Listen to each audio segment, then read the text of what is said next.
Okay, we're going to try to give a quick presentation as we can, maybe 5-6 minutes, maybe a little longer. This is Troy, and over here is Robert, and both these guys work very closely with the testing of the equipment.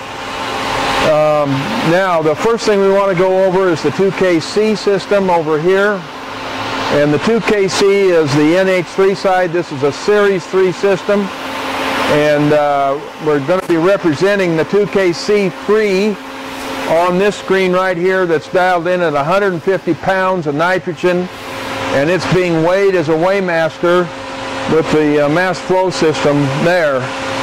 The second section of the main screen here is polyphosphate and ammonium thiosulfate. This is what makes taps when we combine it with the NH3, and you can see that we're dialed in at 15 gallons per acre, and the 2KM series has a little bit different type of mass meter. It has an F series, and we're reading also directly the bulk density of the blend. So you know if it's an 11.57 pound blend, it's going to show up on that screen there.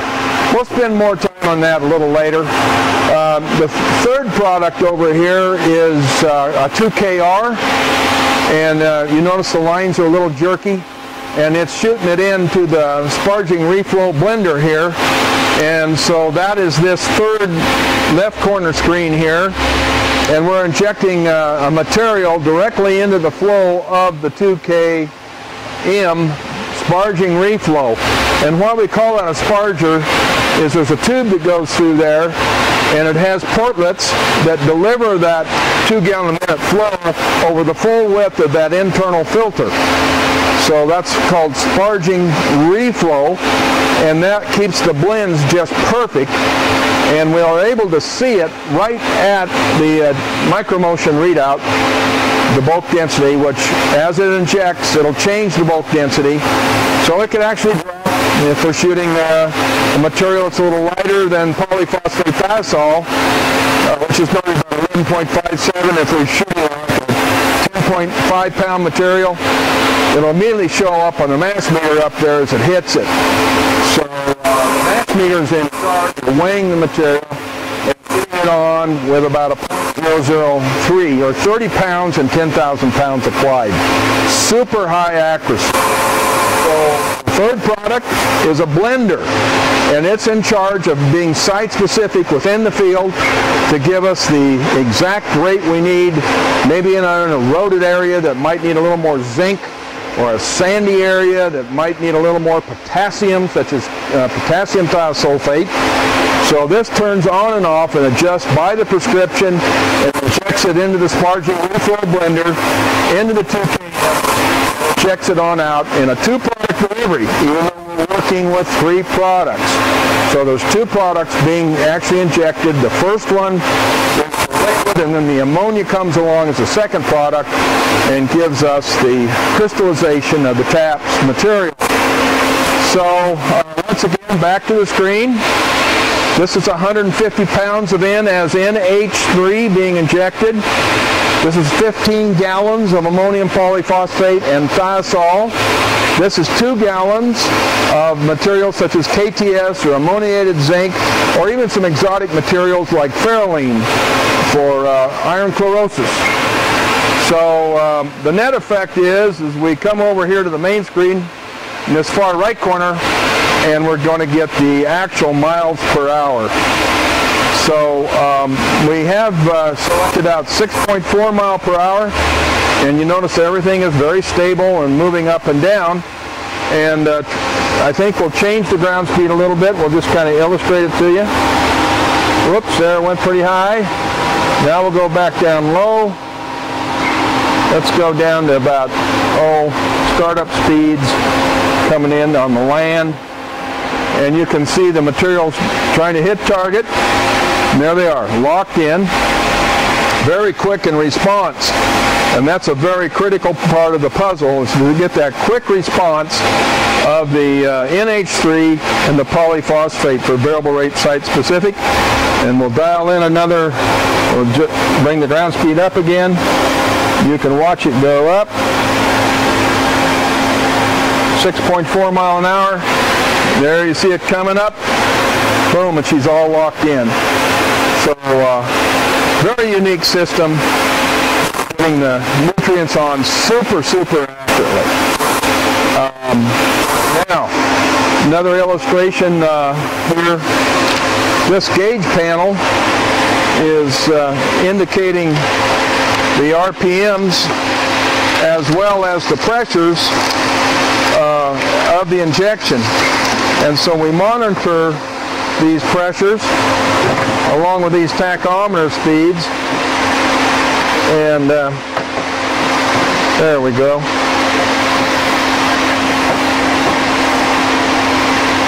Mr. Wizard's having a trouble here. So you can see those RPMs there. On the right, Blackbird is 218 RPM roughly. That's NH3 pump right there. 157, 155 RPM is the 2KM right there. And then 162 RPM is the 2KR. And so you get this feedback on the concentration of pumps how they're turning, and this mass flow pinpoint supply problem, hydraulic problem, and the filter problem. You can also pick up that material from the fuel line. So this pressure here is for the on the 2KC, and that's the actual internal pump pressure. You notice that internally it's about 151 psi, and you look up there on the injection pressure gauge up there, 130 psi. So we've eaten up about 20 psi just to get it out there to the injection point. Vaporizer is a chiller part of the puzzle. This 3 psi number. This is the internal pump pressure. We often talk to producers on the cell phone, and we'll want to monitor these pressures. Over here is the 2KM, and you can see 110 psi. And there's a look at the chart. And so the outlet pressure is the lowest one. It's 109, and the upper one is the bypass pressure, and it's set a little higher at 112. So that 2 psi difference is the pressure it takes to get through the mass meter and out to the injection point. And then at the manifolds, we'll actually see a lower pressure, maybe 20 psi, just to get it out to the manifolds. So injection pressures are very important in builder rates. And once again, these lower pressures down here is the blender. And so the blender has a little bit different criteria. It has a lower pressure, and that's the blender tachometer there. So what we're going to do is watch those pump RPMs. I'm going to slow the machine down a little bit. And you can watch the RPMs come down on the pumps. And these are positive displacement pumps, so they're going to give you the relationship in ground speed. Right now we went to 5, now we're going to go down to 4. Comes on right on down on the RPM. And the pressure. So now on the 2KC we're at 140, we're 105, 100 RPM on the 2KM, and the 2KR is running about 109 RPM. The 2KR's pressure has come down. All the other pressures, associated pressures, are in line at 4 miles an hour. We're going to step it back up now. And we're at 142 RPM here and 102 RPM here. Watch these come up. We're going from 4 to 4.5, 4.6, 5.6, 6.2, 6.4.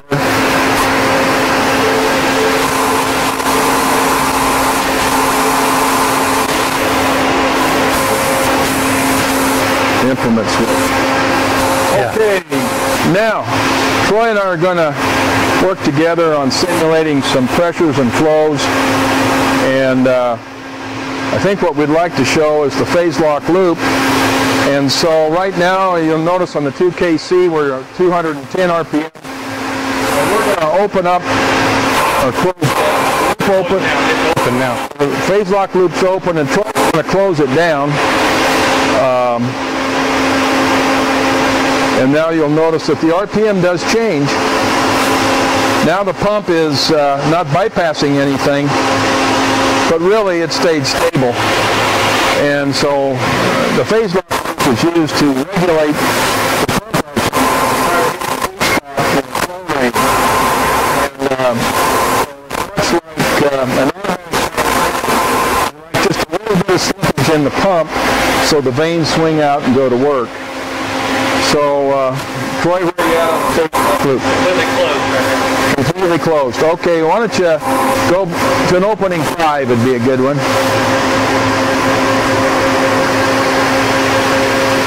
There we go, up in the RPM. You can see it start to climb. Notice the rate stayed the same, but we brought up the pump RPM to 204. So we're slipping a little material around the pump just to let it cool a little bit and circulate and keep that pump, those vanes swinging outboard. And at that kind of RPM you see there, that 213, those vanes are totally gripping the cam of the pump housing. Much below 160 RPM, the vanes aren't swung out and really positive displacement. So that's why we like to keep the 2KC running at a different RPM, up at least above 180. And we don't turn it back. That's the other thing about the Series 3 pump. The old 2-inch pumps were really working hard.